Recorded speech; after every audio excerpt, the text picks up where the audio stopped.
Hello student. First of all, I welcome all of you to this accountancy class. Today we are going to discuss about the commission to partner. আজি আমি এই ভিডিওটোত আমি partners বিলাকক যেটো commission দিয়া হ'ব সেই কমিশনটো আমি কেনে ক্যালকুলেট কৰিম। আমি অলৰেডি পঢ়ি আহিছো যেটো কমিশন টু পাৰ্টনাৰ্ছ এটা আমি প্ৰফিট এণ্ড লছ একাউণ্টখনৰ এটা আইটেম হয়। প্ৰফিট এণ্ড লছ একাউণ্টখনত আমি ডেবিট সাইডে আমি শো কৰো যে পাৰ্টনাৰ্ছ বিলাকক যেটো এমাউন্টৰ কমিশন দিব লাগে হেতু এপ্ৰপ্ৰিয়েশন আউট অফ প্ৰফিট হয়। হেতু কাৰণে প্ৰফিট মানে প্ৰফিটৰ পৰা পাৰ্টনাৰ্ছ বিলাকক কমিশন দিয়া হয় আৰু হেতু কাৰণে প্ৰফিট এণ্ড লছ এপ্ৰপ্ৰিয়েশন একাউণ্টত কমিশন টু পাৰ্টনাৰ্ছ আইটেমটো আমি শো কৰো। আজি আমি কেনেকৈ কমিশন ক্যালকুলেট কৰিম পাৰ্টনাৰ্ছ বিলাকক যেটো কমিশন দিম ফাৰ্মখনে কমিশন দিয়ে সেই কমিশনটো আমি কেনেকৈ ক্যালকুলেট কৰিম হেতু বিষয়ে আমি ডিসকাস কৰিম। Let's start the video. First, commission to the partners. Your rule to ki hoy. First, আমি item বিলাকৰ rule চাব লাগিব। Already আমি discuss কৰিছো interest on capital, interest on drawings, তাৰ পিছত আমি discuss কৰিলো transfer to the general reserve, হয় নহয়? বা partners to the salary. Similarly কি হয় commission to the partners মানে আমাৰ যেটো rule আছিলে যে আমাৰ যদি পাৰ্টনাৰশ্বিপ ডিড নাই মানে পাৰ্টনাৰ্ছ বিলাকক মাজত যদি কোনো ধৰণৰ এগ্ৰিমেন্ট নাই তেনে ক্ষেত্ৰত কি হয় পাৰ্টনাৰ্ছ বিলাকক কমিশন দিয়া নহয়। যদি there is no agreement among the partners, in that case no commission is paid to the partners, তেনে ক্ষেত্ৰত কোনো ধৰণৰ কমিশন পেইড কৰা নহয়। মানে যদি পাৰ্টনাৰ্ছ বিলাকৰ মাজত এগ্ৰিমেন্ট আছে আৰু সেই এগ্ৰিমেন্টত যদি পাৰ্টনাৰ্ছৰ কমিশনৰ কথা মেনশন আছে তেতিয়াহে পাৰ্টনাৰ্ছ বিলাকক কমিশন দিয়া হ'ব। আদাৰৱাইজ আমাৰ ইণ্ডিয়ান পাৰ্টনাৰশ্বিপ এক্টে কৈছে যে পাৰ্টনাৰ্ছ বিলাকক কোনো ধৰণৰ কমিশন দিয়া নহয়। এটা কমিশন ক্যালকুলেট কৰা মেইনলি দুটা মেথড আছে। কমিশন ক্যালকুলেট কৰাৰ মেইনলি দুটা মেথড আছে। ফাৰ্স্ট যেটো method is a percentage of net profit before charging commission. এই দুটা মেথড আছে। এটা হৈছে before charging commission আৰু এটা হৈছে after charging commission. এটা কথা মনত ৰাখিবা যদি before charging commission হয় তেতিয়া আমি কমিশনটো কেনে ক্যালকুলেট কৰোঁ net profit before commission into rate of commission divided by 100. যদি before charging commission দিয়া থাকে কোৱেশ্চনটোত তেতিয়া সদায় net profitৰ লগত তাৰ যেটো ৰেট কিমান ৰেটত কমিশন দিয়া হ'ব যেনেকৈ 10%, 12%, সেই ৰেট ডিভাইডেড বাই 100 কৰিব লাগিব নেট প্ৰফিট বিফৰ যদি চাৰ্জিং কমিশন বুলি কয়। এটা আছে ফাৰ্স্ট মেথড। কি হয় জেনেৰেলি কমিশনটো নেট প্ৰফিটৰ ওপৰতে ক্যালকুলেট কৰা হয় আৰু এই যেটো নেট প্ৰফিটটো সিচুৱেচন ওয়াইজ ডিফাৰেন্ট হ'ব পাৰে। যেতিয়া আমি এক্সাম্পল কৰিম তেতিয়া আমি হেতু তাৰ বিষয়ে আমি ডিসকাস কৰিম কেলে ডিফাৰেন্ট হ'ব পাৰে। ডিফাৰেন্ট এনেকুৱা সিচুৱেচন আছে বিজনেছত যে নেট প্ৰফিটটো সদায় ডিফাৰেন্ট হ'ব পাৰে। এটা হৈছে ফাৰ্স্ট মেথডটোত কৈছে net profit before commission into rate of commission divided by 100। আৰু বিফৰ কমিশন বুলি ক'লে সদায় 100 ডিভাইড কৰি দিলে হৈ যাব।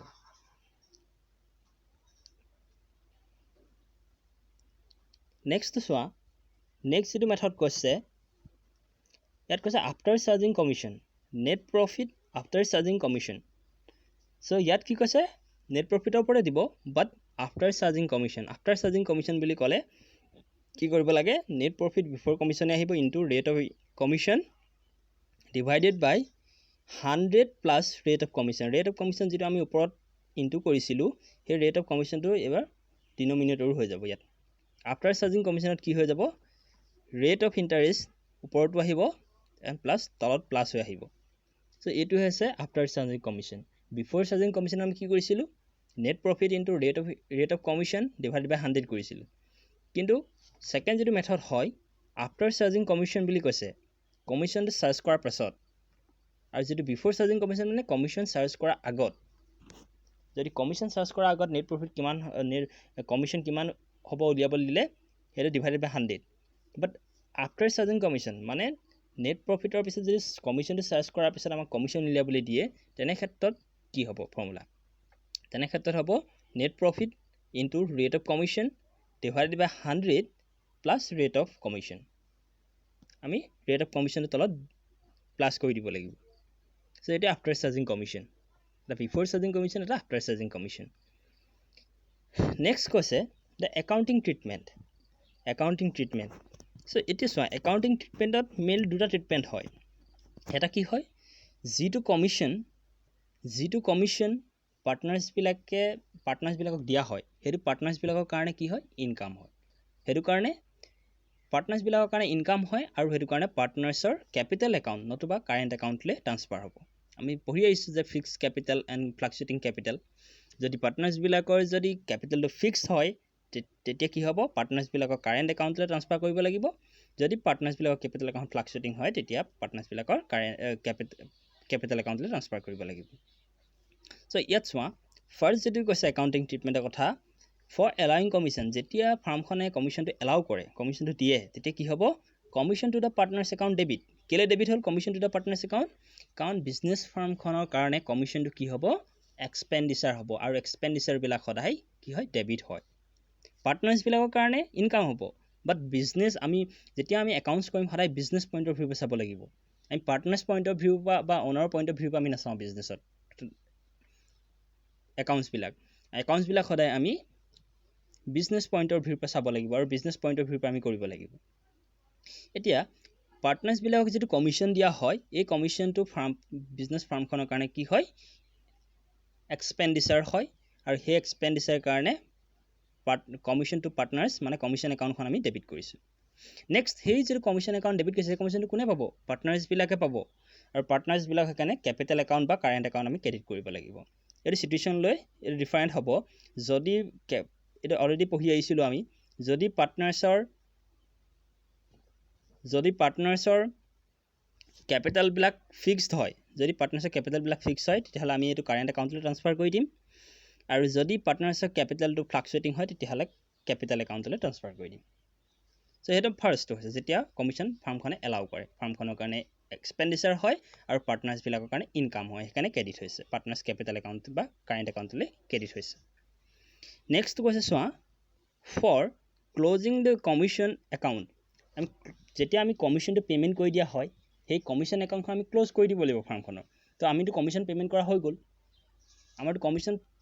কৰা হৈ গ'ল সো সেইটো কাৰণে আমি সেই কমিশ্যন একাউণ্টখন ক্ল'জ কৰি পেলাই আমি ফাইনেল একাউণ্টলৈ ট্ৰান্সফাৰ কৰিব লাগিব এতিয়া চোৱা যদি কমিশ্যন পাৰ্টনাৰ্ছবিলাকক দিয়া হয় সেইটোতো চাৰ্জ এগেইনষ্ট প্ৰফিট নহয় মানে প্ৰফিটৰ এগেইনষ্টটো চাৰ্জ কৰা নহয় সেইটো কি হয় এপ্ৰপ্ৰিয়েশ্যন আউট অফ প্ৰফিট মানে প্ৰফিটটো এপ্ৰপ্ৰিয়েট কৰি দিয়া হয় মানে সেইকাৰণে প্ৰফিট এণ্ড লছ একাউণ্টখনত শ্ব' কৰা হয় কমিশ্যন টু দ্য পাৰ্টনাৰ্ছ যিটো আমি পাৰ্টনাৰ্ছবিলাকক যিটো কমিশ্যন দিওঁ সেইটো আমাৰ চাৰ্জ এগেইনষ্ট প্ৰফিট নহয় যদি চাৰ্জ এগেইনষ্ট প্ৰফিট হ'লহেঁতেন আমি প্ৰফিট এণ্ড লছ একাউণ্টলৈ ট্ৰান্সফাৰ কৰিলোঁহেঁতেন কিন্তু এইটো কি হয় এইটো এপ্ৰপ্ৰিয়েশ্যন আউট অফ প্ৰফিট হয় যিটো পাৰ্টনাৰ্ছবিলাকক কমিশ্যন দিয়া হয় আৰু সেইটো কাৰণে আমি ক'লৈ ট্ৰান্সফাৰ কৰিম profit and loss appropriation account debit to commission to partners account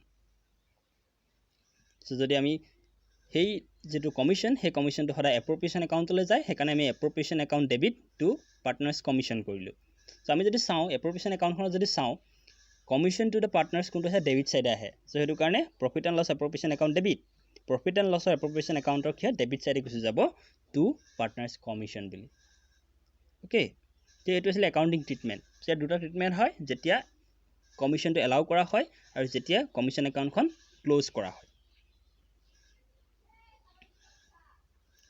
next first এইটো এক্সাম্পল ফৰ এক্সাম্পল চোৱা ইয়াত কি কৈছে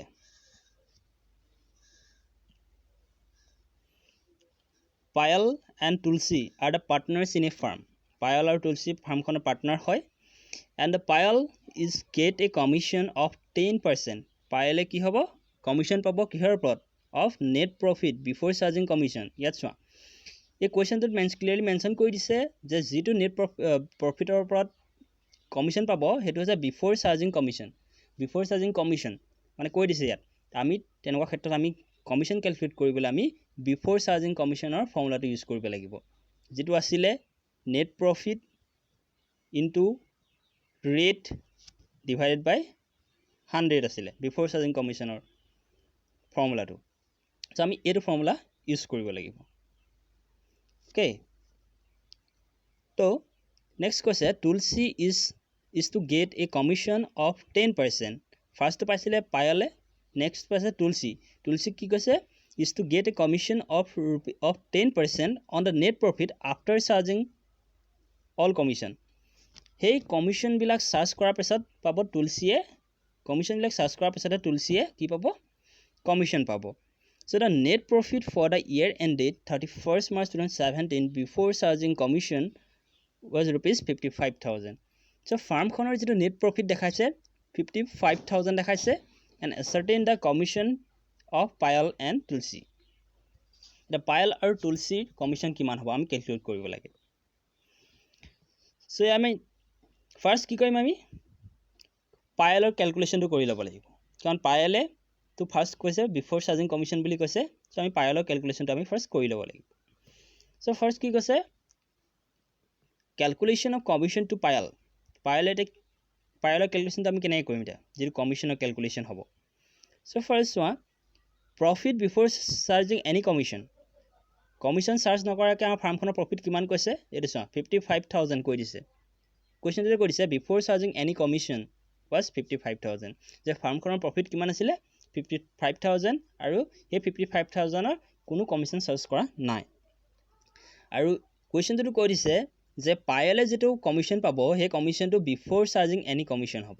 তাত কোনো কমিশন চাৰ্জ কৰা আগতেই তাৰ পৰা কি কমিশন পাব. ওকে, সো এতিয়া আমি ফাৰ্মখনৰ বিফোৰ চাৰ্জিং এনি কমিশন profit চাই ললো. profit before charging any commission 55,000. তাৰ ওপৰত আমি কি কৰিম কমিশন ক্যালকুলেট কৰিম. তাৰ ওপৰত আমি যদি কমিশন ক্যালকুলেট কৰি দিও যেটো এমাউন্ট হ'ব হেতুই হ'ব কমিশন টু দ্য পায়েল. এটা আমি যদি চাও ইয়াত কিমান দিয়া আছে net profit before charging any commission দিয়া আছে 55,000. okay, into rate to has a 10% divided by 100. এটো আসলে formula before charging any commission, হয় না হয় before charging any commission formula এটো আসলে 10 গুছি গল. so answer কিমান থাকিলে 5,500 হ'ব commission to the pile. next যদি আমি চাও commission to the Tulsi কেনে commission দিয়া হ'ব কৈছে. Tulsi কৈছে the Tulsiৰ যেটো rate of interest 10% হ'ব after net profit after charging all commission. যে আমি পায়েলক যেটো যে কমিশন চাৰ্জ কৰিলো সেই কমিশনটো চাৰ্জ কৰাৰ পাছত মানে সেই কমিশনটো মাইনাস কৰাৰ পাছত যেটো নেট প্ৰফিট থাকিব তাৰ ওপৰত কি হয় তুলসীক কমিশন দিয়া হ'ব. এটা আমি যদি চাও calculation of commission to Tulsi. First কি কৈছে net profit after charging commission to Payal but before charging commission to Tulsi. মানে পায়েলক কমিশন দিয়াৰ পাছত আমাৰ কিমান নেট প্ৰফিট থাকিলে, পায়েলক কমিশন দিয়াৰ পাছত আমাৰ বিজনেস ফাৰ্মখনত কিমান প্ৰফিট থাকিলে তাৰ ওপৰত তুলসীক কি দিয়া হ'ব কমিশন দিয়া হ'ব.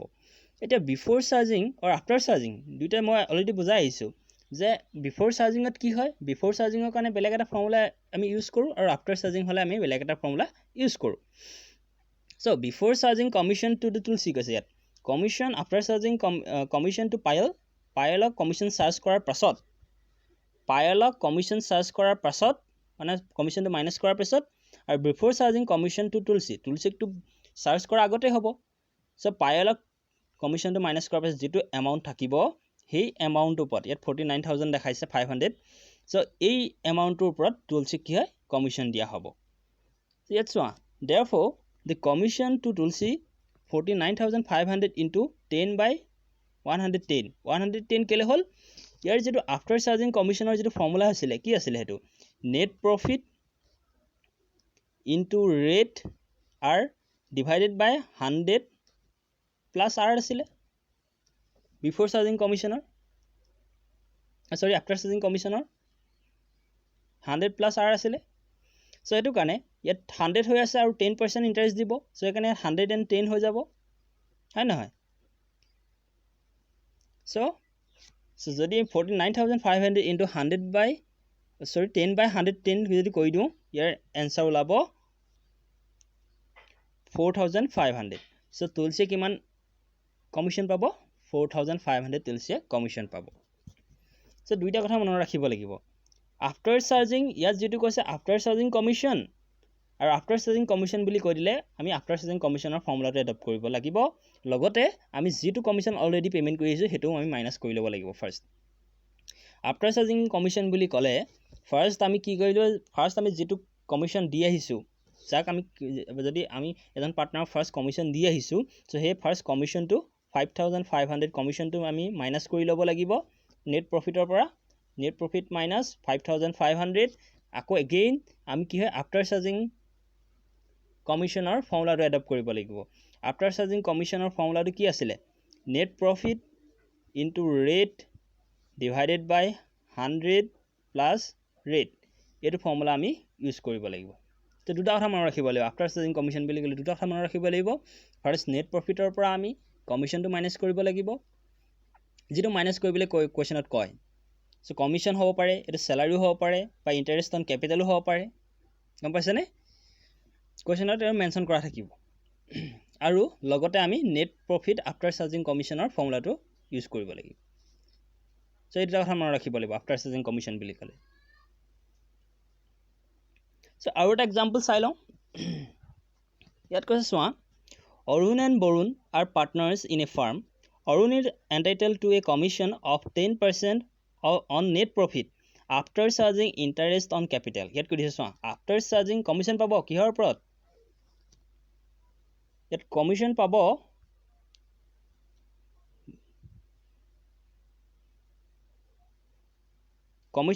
kuntu amount oprot pabo after charging interest on capital.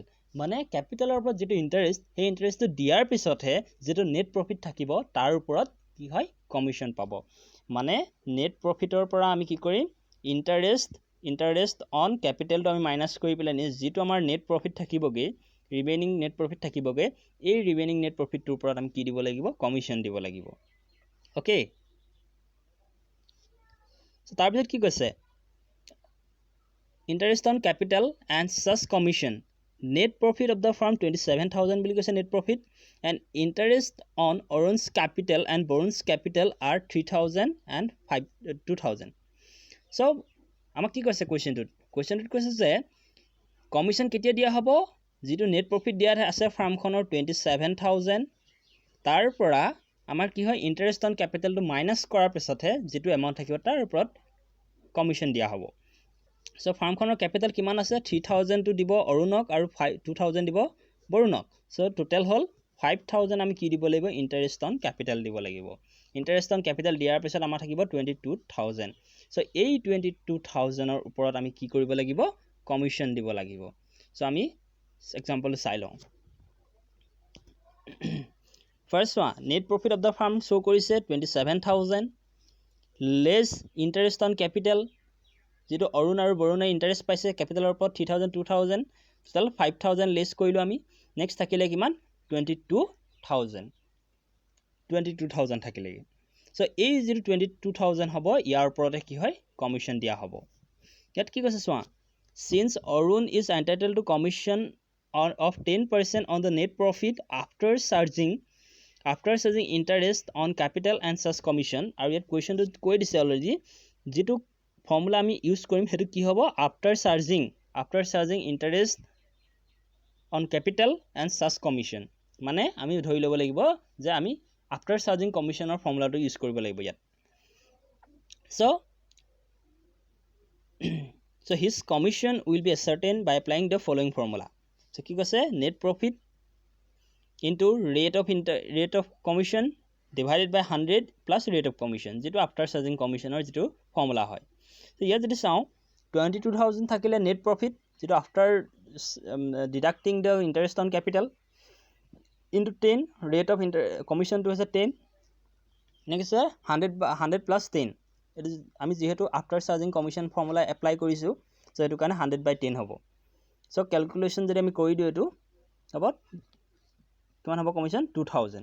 so therefore Arun's commission will be 2000. চ' এইটোৱে আছিলে আজিৰ ভিডিঅ'টো। চ' থেংক ইউ।